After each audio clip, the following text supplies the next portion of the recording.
Pakistan, Somaliland. Pakistan, Somaliland.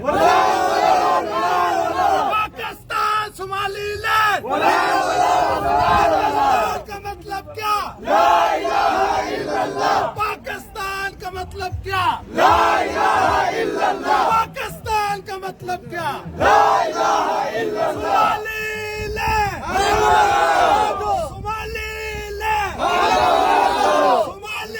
daawadayaal waa dad ajaaniba oo u dhashay dalka Pakistan oo si weyn u xusaya xuska dabaaldega sanad guurada 11aad ee ka soo wareegtay markii Soomaaliland madaxbannaanideeda ay ka qaadatay Soomaaliya.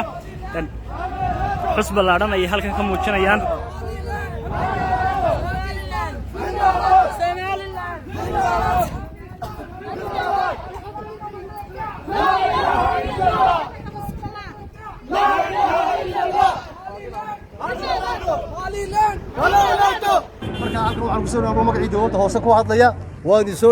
welcome Sharif, welcome Sharif. horeysa shacabka Somaliland waxaan u hambalyeynaa sanad guuro wanaagsan. sanadka 11aad waxa weeyaan waa horumar wanaagsan.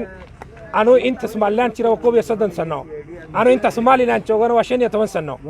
marka noloshiisa xaafkeeda waan arkay, waxaan arkay maalin dambaysa horumar wanaagsan si kordhiyo wadanka horumarkiisana waa jecelahay alxamdulillah. saas daraadeed waxaan u go'aansanahay inaan ka qayb qaadno dabaaldegeeda.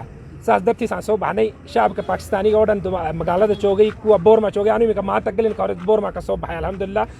iminkana waxaan dhex joognaa magaalada Hargeysa.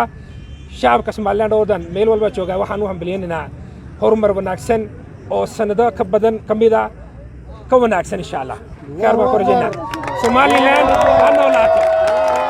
daawadayaal waxay sitaan calan dheer oo ka kooban laba nooc, calanka Somaliland iyo sidoo kale calanka Pakistan oo la isku talay. waxay ku dhawaaqayaan kelmado sheegaya madaxbannaanida Somaliland qayaxaya, isla markaasina sheegaya in Somaliland iyo sidoo kale Pakistan shacabkeeda ay walaal yihiin. labadii calanna sidaas ayay isku dhexgaliyeen.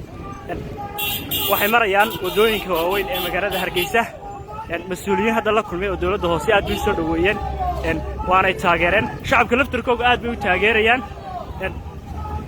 baabuurta ayaa mararka qaar u istaagaysa.